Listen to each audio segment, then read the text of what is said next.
अस्सलाम वालेकुम नाजरीन, welcome to the show economy in focus. मैं हूं आपकी मेज़बान नताशा हसीब। नाजरीन, इकोनॉमी की बात हो रही है, इनस्टेबिलिटी हर जगह देखी जा रही है। ग्लोबली बात करें तो इन्फ्लेशन के नंबर्स डेली बेसिस पे बढ़ते हुए दिखाई दे रहे हैं। कमोडिटी प्राइसेस ऑफ कोर्स बढ़ते हुए इंटरनेशनल मार्केट पे भी दिखाई दे रही हैं। इसका इम्पैक्ट जाहिर सी बात है हमारे मुल्क के अंदर भी वाज़े तौर पे दिखाई दे रहा है। अगर थोड़ा सा मुल्क की सूरत हाल की बात करें तो थोड़ी सी हम कह सकते हैं कि पॉलिटिकल इंस्टेबिलिटी भी इम्पैक्ट करते हुए दिखाई दे रही है, क्योंकि अगर थोड़ा सा हम इन्वेस्टर्स की जानिब नज़र डालें तो इन्वेस्टर्स हमेशा से पॉलिटिकल अनसर्टेनिटी से घबराते हैं और दूर भागते हैं। किसी मुल्क का अगर पॉलिटिकल स्टेबिलिटी प्रॉपर वे में होगा तो यहाँ पर इन्वेस्टर्स की या फिर बिजनेसेस की, इंडस्ट्रियलाइजेशन की तरक्की ऑटोमेटिकली दिखाई देगी। लेकिन ओवरऑल अगर बात की जाए अभी की सूरत हाल, थोड़ा सा क्रॉनिकली अगर हम डिस्कस करें, प्रेजेंटली सूरत हाल ये दिखाई देती है कि डेली बेसिस पे कोई ना कोई इनस्टेबिलिटी क्रिएट करने की भी कोशिश की जाती है।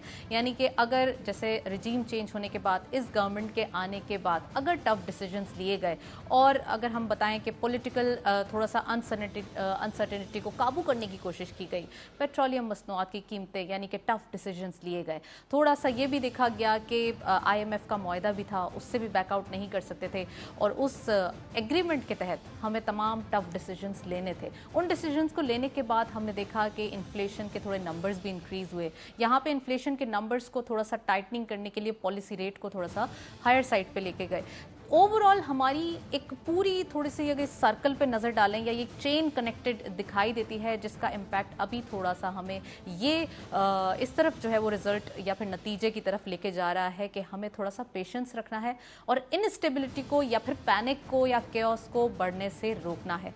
अगर हम इस पैनिक में जाएंगे तो हालात और ख़राब हो जाएंगे। थोड़ा सा पेशेंस रखेंगे और पॉलिटिकल वे में थोड़ा साइलेंस हो जाएगा तो तमाम चीज़ें खुद ब खुद सॉर्ट आउट हो जाएंगी। आज के प्रोग्राम में हम पॉलिटिकली थोड़ा सा इम्पैक्ट जो इकोनॉमी के ऊपर आ रहा है, economic condition, performance of Pakistan, industrialisation, inflation और ओवरऑल जो पूरी हम कह सकते हैं कि बिजनेस की कंडीशन, वो आज हम डिस्कस करेंगे। We have very exclusive panel, उनको खुशामदीद कहते हैं। हमारे साथ मौजूद हैं फैसल सुल्तान कादरी साहब, आप इकोनॉमिस्ट भी हैं, बड़ी गहरी नज़र है आपकी इकोनॉमी पे, उनसे सवालात करेंगे। अस्सलाम वालेकुम sir, welcome to the show. और हमारे साथ मौजूद हैं राजा कामरान साहब, आप जर्नलिस्ट भी हैं, सियासत पे बड़ी गहरी नज़र है आपकी, उनसे भी बात करेंगे। खुशामदीद सर। तो प्रोग्राम का बाकायदा आगाज़ करते हैं। ओवरऑल हमारे पास बड़े ज़बरदस्त गेस्ट मौजूद हैं, उनसे ही बात करते हैं। सर फैसल साहब, सबसे पहले ये बताइए कि एक इकोनॉमी की सूरत हाल थोड़ा सा ग्लोबली नज़र डालें, बहुत ज़्यादा मैसअप होते हुए दिखाई दे रही है। इन्फ्लेशन सिर्फ हमारे लिए ये कह सकते हैं ना कि परेशानी का मामला नहीं है, कमोडिटी प्राइसेस ओवरऑल पूरी दुनिया के लिए मामला है। So what's your take on it? मैं आपकी इस बात से पार्शली अग्री करूंगा। देखिए, ग्लोबली इशू है, ऑयल प्राइस का भी है या डॉलर अप्रिशिएट हो रहा है ग्लोबली, वो है। लेकिन पाकिस्तान का मसला मेरी ज़ाती राय के अंदर इंटरनल ज़्यादा है, एक्सटर्नल कम है। यानी गुज़िश्ता एक साल से हम इसी प्रोग्राम में इसको डिस्कस करते चले आ रहे हैं। अभी आपने जैसे कहा कि पॉलिटिकल अनसर्टेनिटी को और इकोनॉमी को कनेक्ट करें, इसको थोड़ा सा अगर आप और ब्रॉड करें कि political uncertainty, economy and national security, ये तीनों चीज़ें बहुत क्लोजली अलाइन हैं। तो अभी फ़िलहाल आप दो लिंक्स पर बात कर लेते हैं कि जैसे पॉलिटिकल अनसर्टेनिटी है और पॉलिटिकल अनसर्टेनिटी इकोनॉमी को मुतासर कर रही है। एक आम आदमी क्लियर कट इस चीज़ को देख रहा है कि जो जैसे आपने बताया अपने इंट्रो में कि गवर्नमेंट ने टफ़ डिसीजन लिए, गो के वो टफ़ डिसीजन राइट डायरेक्शन में थे, लेकिन पॉलिटिकली वो डिसीजन बैकफायर किए। अब इसके नतीजे में होगा सेटबैक आया उनको। एग्जैक्टली। अब इससे मुश्किल क्या पेश आ गई कि अब ये चाहे मौजूदा गवर्नमेंट हो या आने वाली गवर्नमेंट, वो कोई टफ़ डिसीजन लेने से घबराएंगी क्योंकि उसकी पॉलिटिकल कॉस्ट बहुत ज़्यादा है। और अभी जिस तरह की सिचुएशन है, इसमें टफ़ डिसीजन मज़ीद लेने की ज़रूरत है। लेकिन क्या पॉलिटिकल विल भी होगी या लोग उस टफ़ डिसीजन को एक्सेप्ट करेंगे, ये एक बड़ा एक चैलेंजिंग है। देखते हैं आगे इसको किस तरीके से हमारे पॉलिसी मेकर्स देखते हैं। राइट, पॉलिसी मेकर्स के लिए भी एक बड़ा क्वेश्चन मार्क है। राजा साहब प्लीज़ ये बताइएगा, एज अ बिजनेस जर्नलिस्ट आपकी बड़ा फोकस है बिजनेस के ऊपर, आप करते हैं। ओवरऑल सर क्या दिखाई दे रहा है रुपए की कदर डेली बेसिस पे एक फ्रेजाइल सिचुएशन में? डेली बेसिस पे हम ये देखते हैं कि फ्लक्चुएशन आ जाती है, कल के दिन कुछ और था, आज कुछ और है। इंटरनेशनली हमें थोड़ा सा एक क्वेश्चन मिलता है कि यहाँ पे ऑयल प्राइसेस जो है वो थोड़ी सी कम हुई है, $100 से कम, बट फिर भी अभी भी हम कह सकते हैं थोड़े टफ टाइम्स तो है ना? یہ ٹف ٹائم سے کرنٹلی اگر ہم بات کریں اوورال، اگر انٹرنیشنل مارکیٹ کی بات کریں تو ہمیں یہ نظر آتا ہے کہ انٹرنیشنل مارکیٹ میں اس وقت تمام ملک جو ہیں اس مشکل سے گزر رہے ہیں. امریکہ میں دیکھیں افراط زر جو ہے تاریخ کی بلند ترین سطحوں کو چھو رہا ہے، اور وہاں پہ جو پالیسی ریٹ ہے اس کے بڑھانے کی بات ہو رہی ہے. میں نے کل ایک ڈیٹا شیئر دیا تھا، میں اگر آپ کے ساتھ شیئر کروں تو اب یہ جو امریکہ میں مہنگائی اور اس کے جو اثرات ہیں اس کے مطابق جو دنیا کی میجر کرنسیز ہیں وہ اس وقت ڈی ویلیویشن پر جا رہی ہیں، اور وہ تمام کرنسیز نیچے آ رہی ہیں. روبل ہو یعنی ارجنٹینا کی کرنسی ہو، برازیل کی کرنسی ہو، یورو ہو، یہ تمام کرنسیز ڈی ویلیویشن کی طرف جا رہی ہیں. وہ کرنسیز جو آئل بیس اکانومی پہ ڈیپینڈ کرتی ہیں وہ کرنسیز مضبوط ہو رہی ہیں اس وقت، کیونکہ وہ جہاں پہ توانائی موجود ہے وہ تو بہت تیزی سے پیسے کو اور سرمایہ کو اس وقت اپنے ہاں کھینچ رہی ہے. یعنی جو سرمایہ ہے تمام کا تمام اب وہ ان جگہوں پہ جمع ہو رہا ہے، ان مراکز میں جمع ہو رہا ہے جو آئل رچ کنٹریز جن کو ہم کہتے ہیں، جو اوپیک کنٹریز ہیں اور نان اوپیک کنٹریز ہیں. تو اس وقت صورتحال یہ ہے کہ یورپ بہت شدید مالی دباؤ میں ہے، ایندھن کے دباؤ میں ہے. جیسے ہم ایندھن کو فیس کر رہے ہیں اس سے زیادہ یورپ فیس کر رہا ہے. ون آف دی ریزن ہم کہہ سکتے ہیں رشیا اینڈ یوکرین کانفلکٹ جو ہے یہ بہت زیادہ انسرٹینٹی کریٹ کر رہا ہے. رشیا یوکرین کانفلکٹ کے بعد ہی یہ صورتحال بہت تیزی سے خراب ہوئی ہے. پہلے ہم کورونا سے نکلے تھے، معیشت نے ایک دم اسپائک لیا تھا تو اس سے کموڈٹی پرائس اوپر ہوئی تھی. پھر اس کے بعد دیکھیں رشیا اور یوکرین جو ہیں دنیا کے ایندھن فراہم کرنے والے بڑے ملکوں میں سے ہیں، رشیا کم از کم. اور گزشتہ 30 سال میں سوویت یونین ٹوٹنے کے بعد یورپ نے اپنی ایندھن کی زیادہ تر ضروریات جو ہیں رشیا پر منتقل کر دی تھی. رشین گیس اگر آج نہ ہو، جرمنی میں یہ سوال آ رہا ہے اور جرمنی میں بہت شدت سے یہ بات محسوس کی جا رہی ہے کہ ان کے پاس 2 ماہ کے ذخائر رہ گئے ہیں. اگر انہوں نے انرجی کو ختم کر دیا تو 2 ماہ بعد کیا ہوگا؟ ان کے تمام جو گھروں میں لگے ہیٹر ہیں وہ ٹرپ کر جائیں گے، اور اس سے جو ان کو نقصان ہوگا وہ کس طرح سے اس کو برداشت کریں گے. اور پھر جا کے مینولی وہ ہزاروں لاکھوں گھروں میں ان ہیٹرز کو دوبارہ سیٹ کرنا پڑے گا. انڈسٹریز میں وہاں پہ بہت زیادہ مسائل موجود ہیں. یہ صرف پاکستان کا ایشو اس وقت نہیں ہے. پاکستان میں زیادہ ہم اس لیے فیل کر رہے ہیں کہ ہم اس ایشو میں مستقل ہم اس ایشو میں ہیں. یعنی جس وقت دنیا بھر میں سکون تھا، دنیا بھر کی معیشتیں ترقی کر رہی تھیں، اس وقت بھی ہم اسی چکر میں پھنسے ہوئے تھے. اور آج بھی پوری دنیا کے ساتھ بھی ہم اسی چکر میں پھنسے ہوئے کہ ہمارے پاس ڈالر نہیں ہے، ہمارے پاس ایندھن نہیں ہے. یہ وہ چیزیں ہیں جو ہمارے پاس موجود نہیں ہیں. ہم دیکھیں کہ ہماری جو معیشت ہے اس میں ڈالر کمانے کی صلاحیت کیا ہے. ہمارے پاس جو سب سے بڑی صلاحیت ہے ڈالر کمانے کی، جو ہمیں پے آف کرتی ہے، وہ ہے ہمارا سمندر پار پاکستانی، جو ہم نے اپنا برین ڈرین کیا ہے، جو دیگر معیشتوں میں ہم نے اپنے لوگ بھیج دیے ہیں، کیونکہ ہمارے پاس ڈی انڈسٹریلائزیشن ہو رہی ہے. ہمارے پاس کہیں کوئی ایک چیز رک نہیں رہی ہے. اس ڈی انڈسٹریلائزیشن سے یہ ہوا ہے کہ ہمارے پاس 31 ارب ڈالر کے جو ہیں ترسیلات زر آئی ہیں، جس نے ہمیں کسی حد تک سہارا دیا ہے. دیکھیں سب سے بڑی ارننگ آپ کی ترسیلات زر ہیں. نہ آپ سیاحت سے کما رہے ہیں، نہ آپ انڈسٹری سے کما رہے ہیں. اور جو ہمارے انڈسٹریلائزیشن ہونی چاہیے تھی سی پیک کے تحت، وہ گزشتہ 3-4 سال میں ہم نے اس کو بہت تیزی سے جو ہے ضائع کیا ہے، اور اس کے جو نتائج ہیں ابھی ہم بھگت رہے ہیں. Right point taken. ہمارے ساتھ اوور کال زبیر طفیل صاحب موجود ہیں، ان کو خوش آمدید کہتے ہیں. آپ فارمر پریزیڈنٹ ہیں FPCCI کے. السلام علیکم سر، ویلکم ٹو دا شو. وعلیکم السلام. زبیر صاحب، اوور آل اکانومک ڈائمنشنز کہاں جاتے ہوئے دکھائی دے رہی ہیں؟ ایک طرف ہم یہ بھی دیکھ رہے ہیں کہ کل کے دن تھوڑی سی پولیٹیکل گرما گرمی دیکھی گئی، ایک پولیٹیکل انسرٹنٹی اگین تھوڑا سا بوسٹ اپ ہوتے ہوئے دکھائی دی. آنے والے ویک کے اندر اسٹاک مارکیٹ کو کہاں دیکھ رہے ہیں؟ اوور آل بزنسز کہاں دیکھ رہے ہیں؟ اور ڈالر کے پرائس موسٹ پروبیبلی کہاں دیکھ رہے ہیں؟ بسم اللہ الرحمن الرحیم. میں کہوں گا کہ گزشتہ 2 سے 3 مہینے جو ہیں وہ ہمارے ملک کے اندر معیشت کے لیے بہت ہی چیلنجنگ تھے، اور اس میں خاص طور سے ہماری کرنسی نے جو ہے وہ 182 روپے ڈالر سے شروع کر کے اور آج غالباً 230 روپے ڈالر تک پہنچ گئی ہے. اور یہ جو کرنسی کی صورتحال ہے بہت ہی تشویشناک ہے. اور اس کے ساتھ ساتھ یہ بھی ہے کہ جب ہم آج کل جو بھی چیزیں امپورٹ کر رہے ہیں، امپورٹ کرنے کے لیے جو بھی ایل سیز کھولی گئی ہیں وہاں پر بینکس جو ہیں ٹائملی پیمنٹس نہیں کر رہے، جو پاکستان کی ہسٹری میں پہلی دفعہ ہوا ہے. ماضی میں کبھی ایسا نہیں ہوا کہ آپ نے ایل سی کھولی ہو تو اس کے بعد آپ کہیں جی ہم اسٹیٹ بینک سے پوچھنے جا رہے ہیں کہ وہ کس دن آپ کو پیمنٹ کریں گے. ایل سی کا مطلب ہوتا ہے لیٹر آف کریڈٹ. جی. تو آپ نے لیٹر آف کریڈٹ کھول دی، اسٹیبلش کر دیا. جب اس کے اگینسٹ ڈاکومنٹس آئے تو حکومت یا تمام کمرشل بینکس کا فرض ہے کہ وہ اس کو ڈاکومنٹس آتے ہیں اس کو پے کریں. لیکن انفارچونیٹلی آخری 2 سے 3 ہفتوں کے اندر یا 4 ہفتوں کے اندر स्टेट बैंक ने एक नई कहानी सुनानी शुरू कर दी कि कमर्शियल बैंक्स को हिदायत की गई है, आपको जो भी कोई पेमेंट करनी हो आप पहले हमसे पूछें।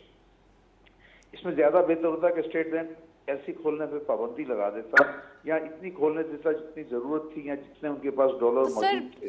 सर इसके बाद आपकी डिमांड क्या है, यानी कि बिजनेस कम्युनिटी क्या डिमांड कर रही है?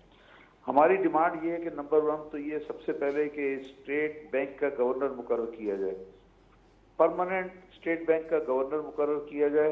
जब तक गवर्नर नहीं होगा तो उस वक्त तक मामला सही नहीं चलेंगे, और एक्टिंग गवर्नर कभी भी अहम फैसले नहीं ले सकता कि उसमें आगे पॉलिसीज क्या हो। तो सबसे पहली बात ये है कि स्टेट बैंक का परमानेंट गवर्नर मुकर्रर किया जाए। नंबर 2 ये कि एक्सचेंज रेट जो है उसके बारे में कोई गाइडेंस दी जाए, क्योंकि ऐसा थोड़ी पाकिस्तान की जिंदगी में ऐसा नहीं हुआ कि इतनी ज्यादा करेंसी डिवैल्यू हुई हो इन चंद दिनों के अंदर।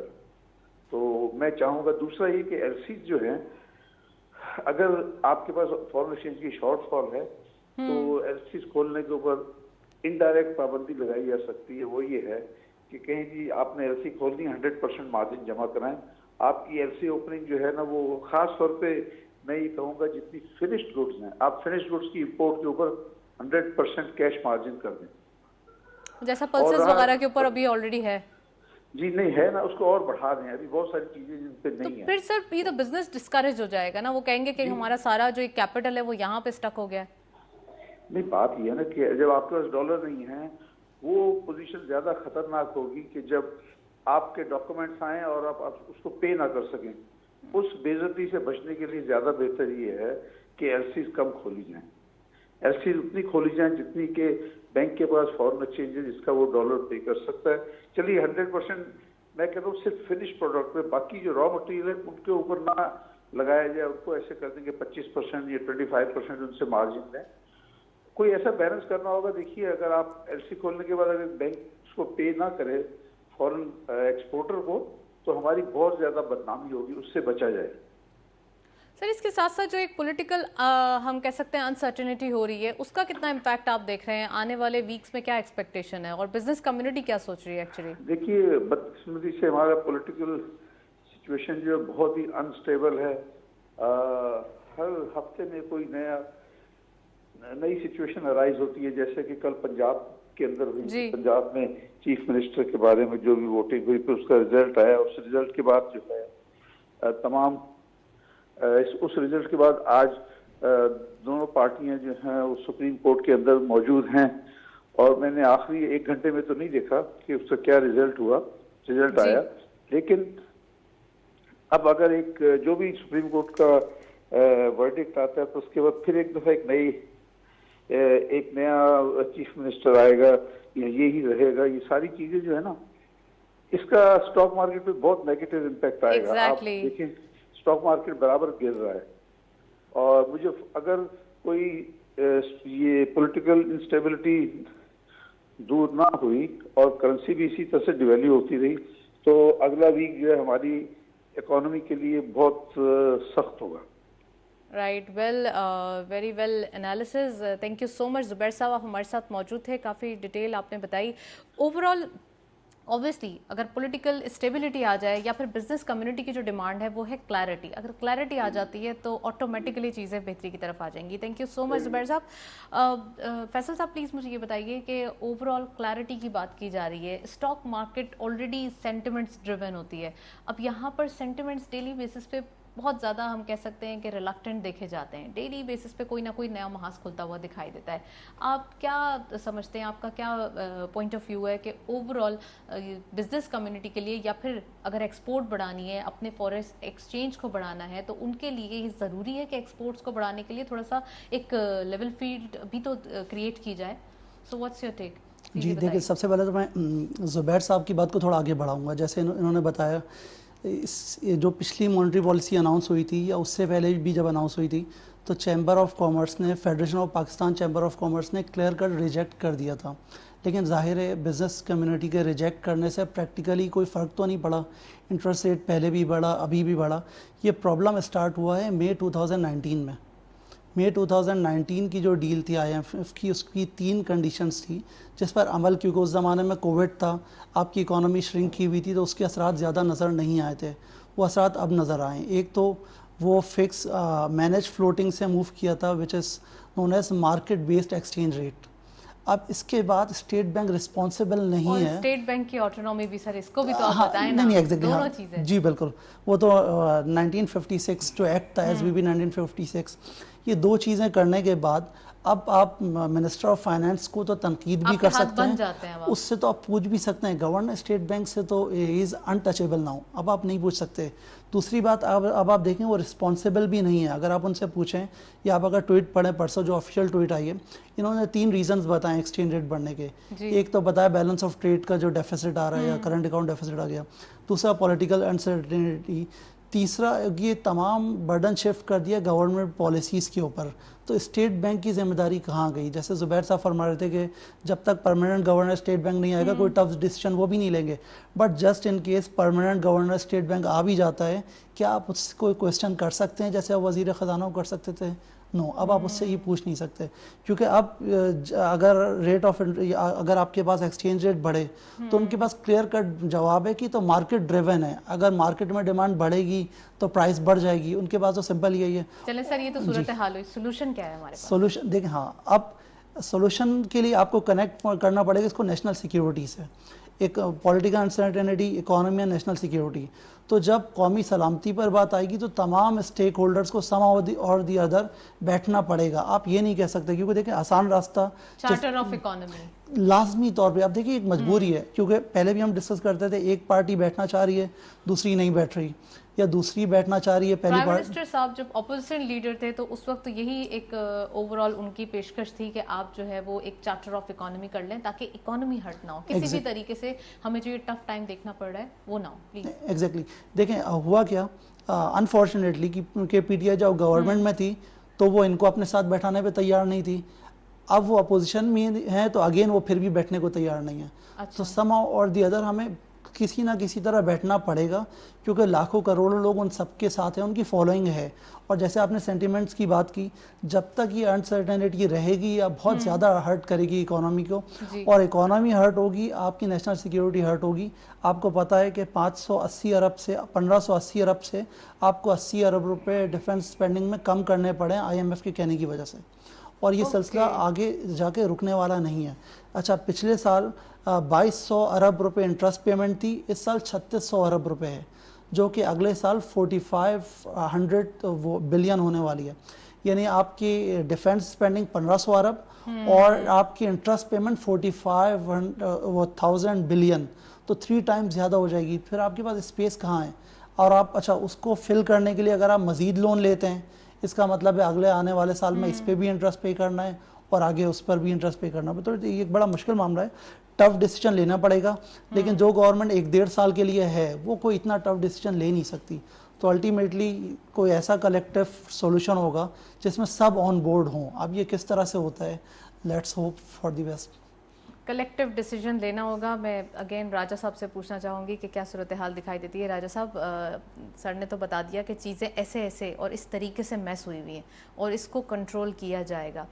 जब रिजीम चेंज हुई थी तो उस वक्त ये पता था कि वक्त बहुत कम है और मुकाबला बहुत ज़्यादा है, यानी कि आपको टफ डिसीजंस भी लेने हैं, आपको पॉलिटिकल अपनी जो एक साख्त है उसको साइड में रखना है। अब आप रियासत के मामलात देख रहे हैं और यही आने वाली जो गवर्नमेंट है या फिर जो हमारी गवर्नमेंट है उनका यही एजेंडा है कि अब जो है वो सियासत नहीं बल्कि रियासत के मामलात को देखने हैं। टफ डिसीजंस ही जो है मुल्क को बचा सकते हैं। तो आप समझते हैं कि इस तरीके से जो कि एक मैसिवली उनको क्रिटिक्स भी सहना पड़ रहा है और फिर ये काम भी हो रहे हैं, इस तरीके से कैसे एक स्टेबिलिटी की हम जो है वो तवक्को कर सकते हैं? देखिए, पाकिस्तान में इस वक्त जो क्राइसिस है, अगर मैं आपको उसकी थोड़ी सी अगर आपको एक झलक दूं, पिछले साल हमने कोई 11 अरब डॉलर से ज़्यादा या कम बेश हमने पेट्रोलियम मसनूआत इंपोर्ट की थी जी। इस साल जो ख़त्म हुआ है इसमें 23 अरब डॉलर की, यानी 105% दुगने से भी ज़्यादा हम पेट्रोलियम मसनूआत को इंपोर्ट कर रहे हैं। जब एकदम से इतना बड़ा हम पर धचका पड़ेगा तो वो हमारे पास, और दूसरी हमारी डॉलर अर्निंग बढ़ी नहीं है। हमारे पास जब तक डॉलर अर्निंग नहीं बढ़ेगी हम कैसे आगे बढ़ेंगे? दूसरी बात ये देखें, आप पॉलिटिकल अनसर्टेनिटी की बात करें, मैं आपको कुछ मिसालें देता हूं पॉलिटिकल अनसर्टेनिटी की। इस वक्त सबसे बड़ा पॉलिटिकल अनसर्टेनिटी श्रीलंका में है, इससे बड़ी इस वक्त क्राइसिस दुनिया में नहीं है। क्या हमारी टीम वहां पर जाकर क्रिकेट नहीं खेल रही? हमारी क्रिकेट टीम वहां मौजूद है। इसका मतलब ये है कि इंस्टीट्यूशंस मौजूद हैं। पाकिस्तान में भी अगर पॉलिटिकल अनसर्टेनिटी है, उसके बावजूद मैं समझता हूं कि मईशत को आगे बढ़ना चाहिए, क्योंकि पाकिस्तान में इस वक्त क्या सिर्फ हुकूमती रियासत है, हमारे पास अदलिया मौजूद है, हमारे पास एक पूरा रियासत का एक ढांचा मौजूद है। देखिए, हमारे पास रियासत का ढांचा ऐसा मौजूद है जो कि पाकिस्तान को किसी भी पॉलिटिकल अनसर्टेनिटी से बचा सकता है और पाकिस्तान बच सकता है। हमारे साथ इशू ये है कि हम बहुत ज्यादा ब्रेकिंग न्यूज सेवी हो गए हैं। हम हर वक्त ब्रेकिंग न्यूज की तरफ भागते हैं और वो हमारी आसाब पर इतनी ज्यादा हावी हो गई है कि हम बाकी चीजों को नहीं देख रहे। आप ये देखें कि गवर्नमेंट डिस्पाइट के उसने इलेक्शन में उसकी अपने फैसलों की कीमत चुकाई है, जो कि पॉलिटिकल एक अमल है, बिल्कुल उसको होना चाहिए। उस पर हम देख रहे हैं कि मगर फिर भी मुफ्ता इस्माइल आए हैं, वजीर खजाना है, अभी भी वो अपनी जगह पर मौजूद हैं, कहते हैं कि अगर मुझे सख्त फैसले लेने पड़े तो मैं लूंगा। और अगर आपने एक रीसेंट इंटरव्यू देखा हो तो उन्होंने कहा कि क्या हुआ कि मैं ऑपोजिशन में बैठ जाऊंगा लेकिन मैं मुल्क को तो दांव पे नहीं लगा सकता। देखिए ना, अब ये बात ये है कि कमिटमेंट यहाँ मौजूद है, सख्त फैसले लेने की कमिटमेंट मौजूद है, मगर मौजूदा जब हुकूमत आई थी तो तवक्को ये थी कि ये मईशत के लिए अच्छे फैसले करेगी, मगर वो एक आके जो IMF ट्रैप में फंस गई है, तो वहां से वो अभी निकल नहीं पा रही।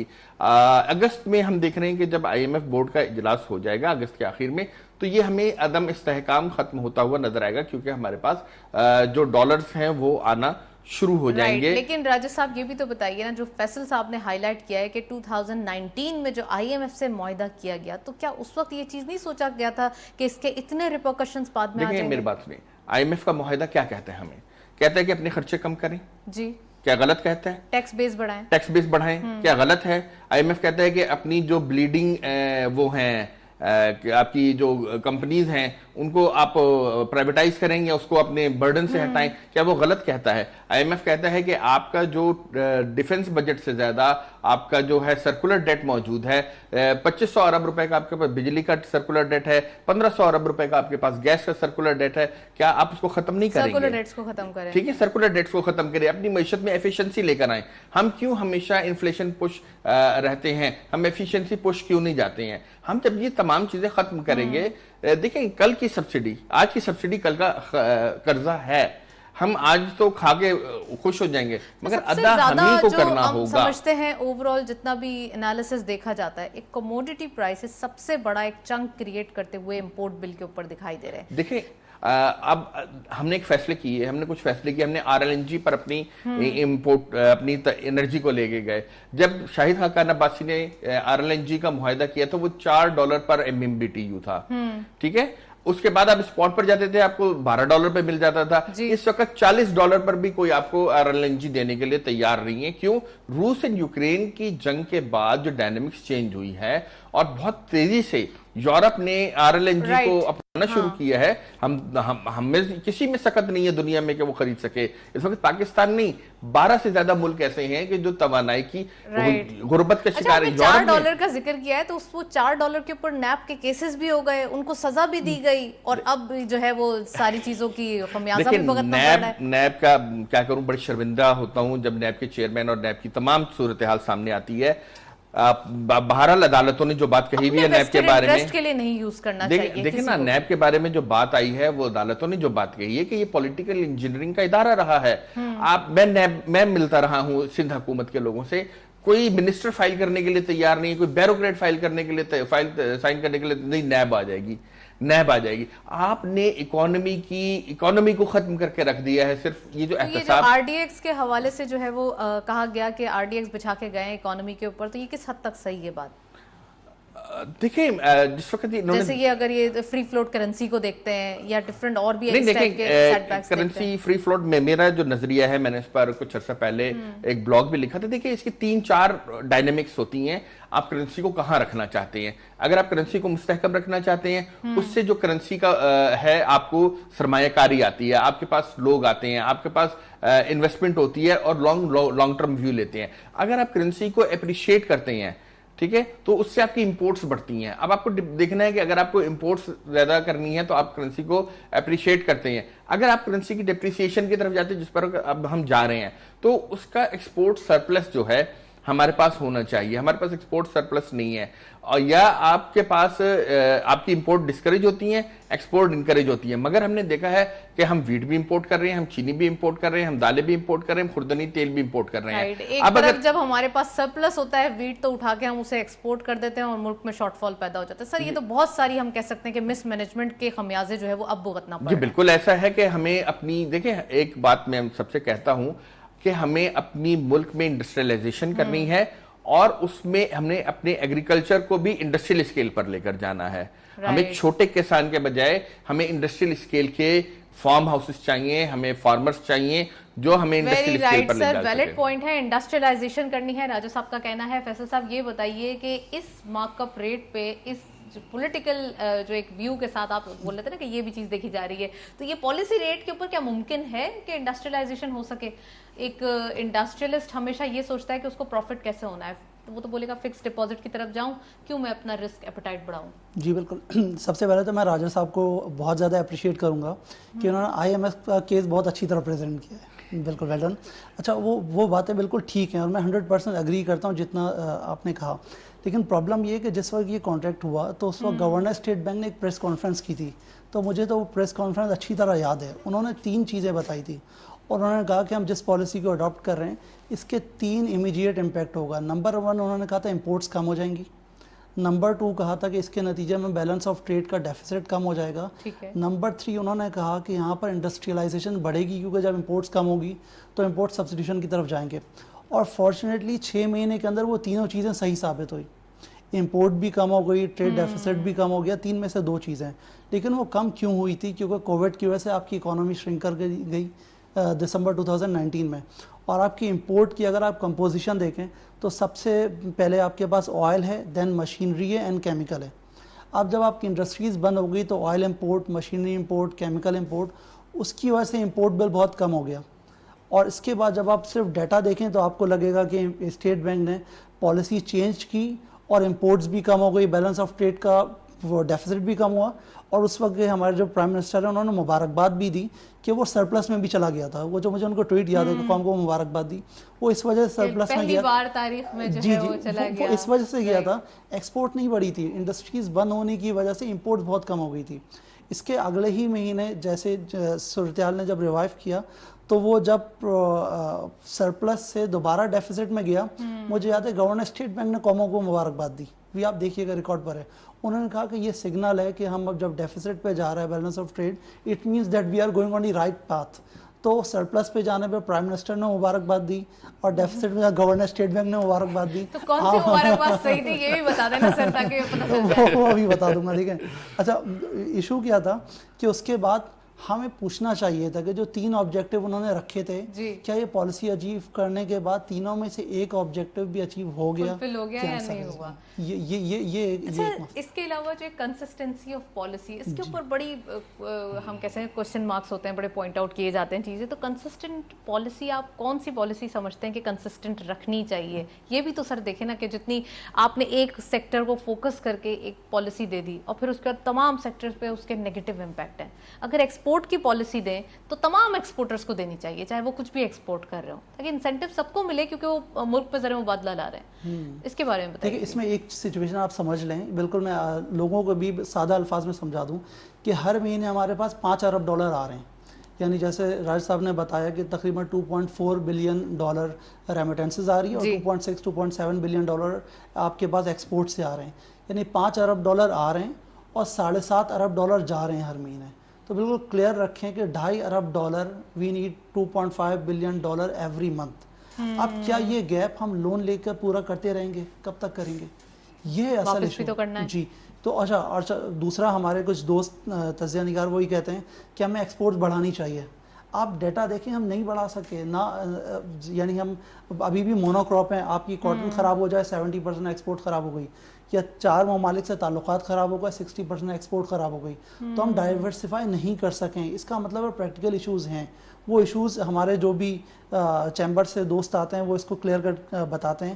پھر جب ہم بات کرتے ہیں امپورٹ سبسٹیوشن کی، تو جس وقت ہماری لوکل انڈسٹریز سیٹسفائی نہیں ہیں پراپر انفراسٹرکچر سے، تو نئی انڈسٹریلائزیشن کی طرف جانا وہ تو بالکل بات کی بات ہے کہ جب تک اپنی ایگزسٹنگ انڈسٹریز کیپیسٹی پر کام کریں گی، وہ کنڈیسو انوائرمنٹ کریٹ ہوگا، پھر نئی انڈسٹریز لگیں گی، تو وہ یہ تو ایک لانگ ٹرم پروسیس ہے.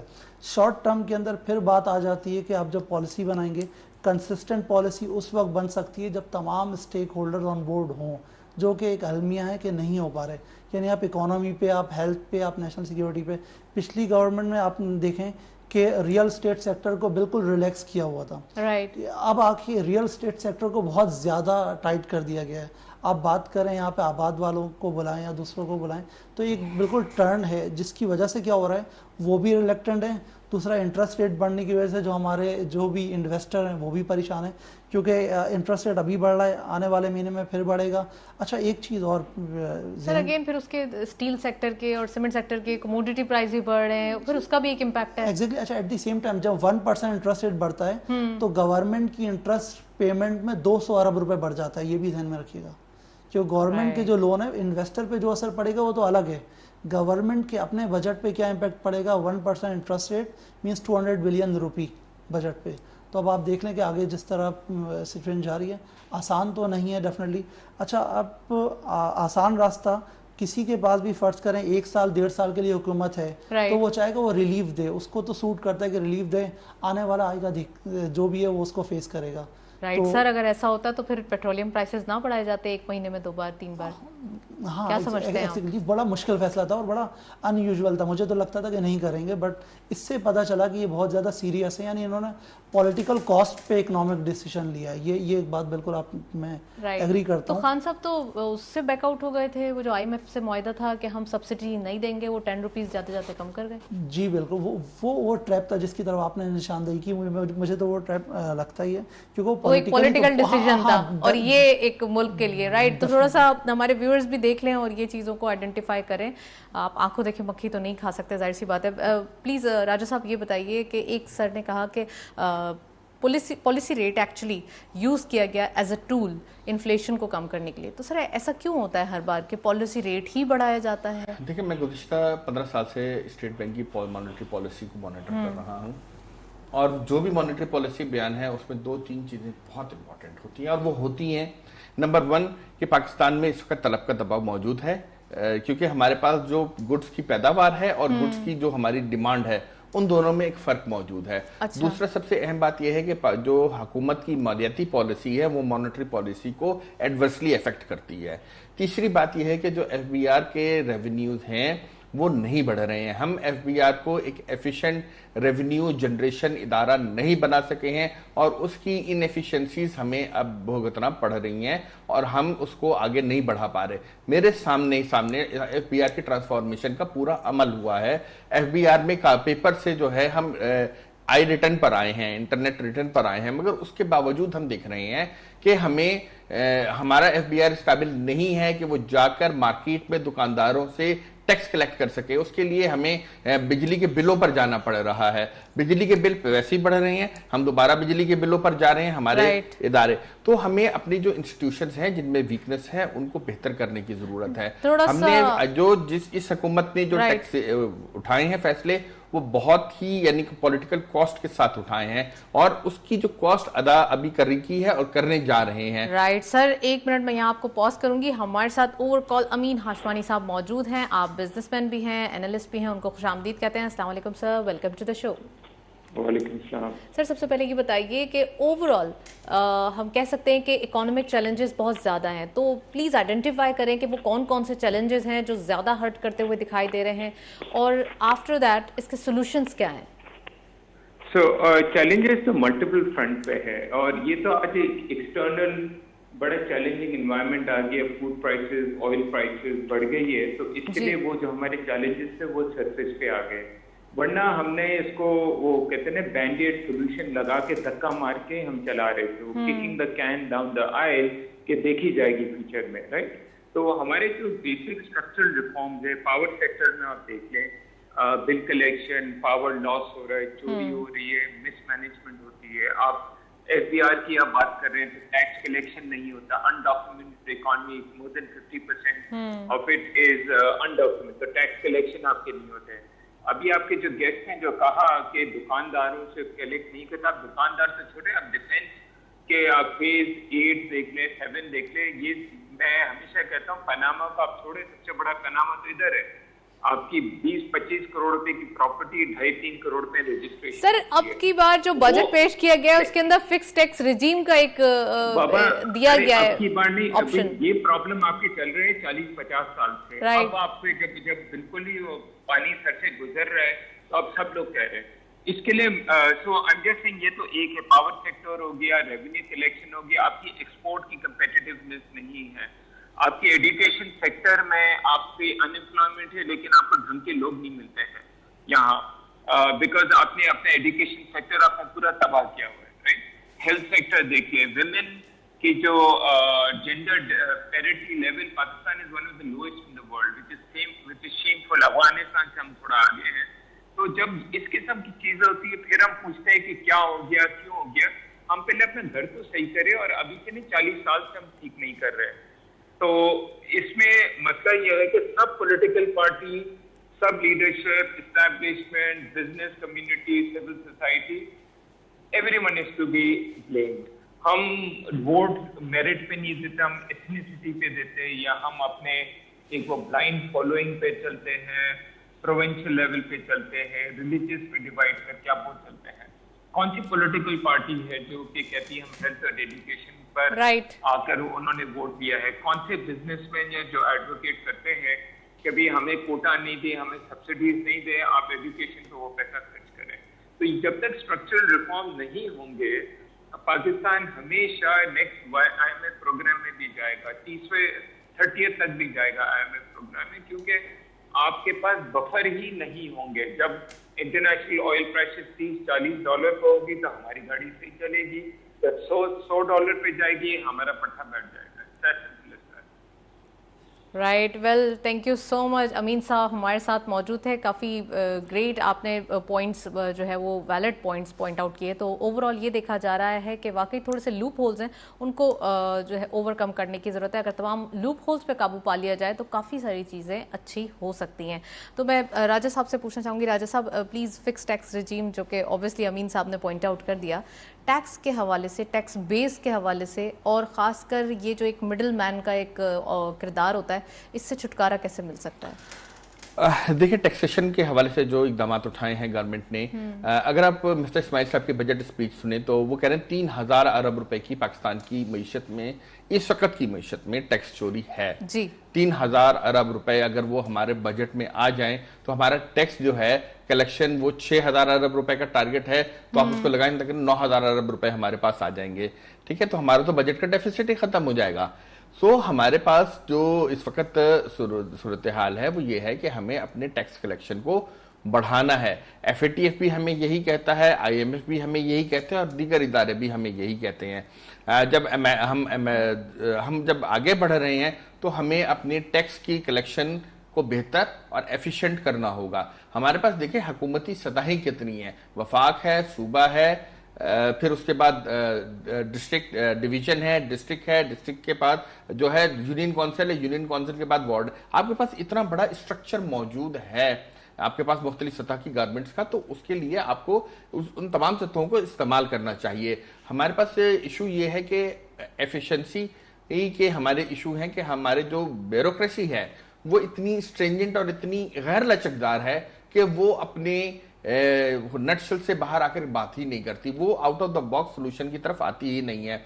तो फिर उसके बाद 98% जो टैक्स कलेक्शन है वो हमें जो है थ्रू विदहोल्डिंग एजेंट्स करनी पड़ रही है. हम कभी इलेक्ट्रिक के बिलों में टैक्स डाल देते हैं, फिर हम अपने जहां पर एट सोर्स होती है वहां पे टैक्सेशन जमा कर देते हैं. Point taken sir. Overall taxation system को अच्छा करना है. फैसल साहब, we are running out of time, तो मैं चाहती हूँ कि आपका लास्ट कमेंट प्लीज हो जाए.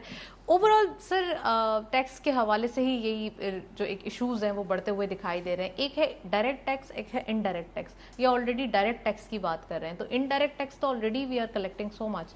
अब डायरेक्ट टैक्स अगर बढ़ा देंगे तो फिर ये चाहे वो इलेक्ट्रिक टैरिफ में से हो या फिर डिफरेंट टैरिफ्स में से हो, फिर लोग बहुत ज़्यादा इस पे जो है वो शोर मचाते हैं. तो इसको भी कंट्रोल करना है और थोड़ा सा पैनिक से भी बचना है. देखिए इसको मैं सम अप कर दूं कि डायरेक्ट टैक्स में मसला क्यों आ रहा है, बिकॉज ऑफ ट्रस्ट डेफिसिट। हम बात करते हैं ट्रेड डेफिसिट की या बजट डेफिसिट की, ट्रस्ट डेफिसिट मेन इशू है। क्योंकि अगर टैक्स देने वाले को यकीन हो कि मेरा पैसा अच्छी जगह इस्तेमाल होगा, अनफॉर्चुनेटली परसेप्शन अच्छा नहीं है। चाहे कोई सी भी गवर्नमेंट जितनी भी सिंसियर हो, एक आम आदमी समझता है कि उसका पैसा अच्छी तरह से इस्तेमाल नहीं होगा, तो वो अपने आप को इखलाकी तौर पे बिल्कुल जायज़ समझता है कि जिस हद तक जान छुड़ाई जा सके वो छुड़ाए, चाहे वो एक दुकानदार है, चाहे वो एक आम आदमी भी है। तो टैक्स वही देता है जिससे इनडायरेक्टली आपने कलेक्ट कर लिया। अदरवाइज डायरेक्ट टैक्स कलेक्शन के अंदर लोग मुतमईन हैं, जान छुड़ा के अगर आप किसी तरह रेपुटेशन अच्छी करें और वो ट्रस्ट गैप कम हो जाए तो डेफिनेटली जितना पोटेंशियल है, जैसे बताया 3000 अरब, तो हमारे बहुत सारे मसाइल तो खुद ही हल हो जाएंगे। बिल्कुल। Well, thank you so much. Faisal साहब हमारे साथ मौजूद थे। राजा साहब आपका भी बहुत बहुत शुक्रिया, आप तशरीफ़ लाए।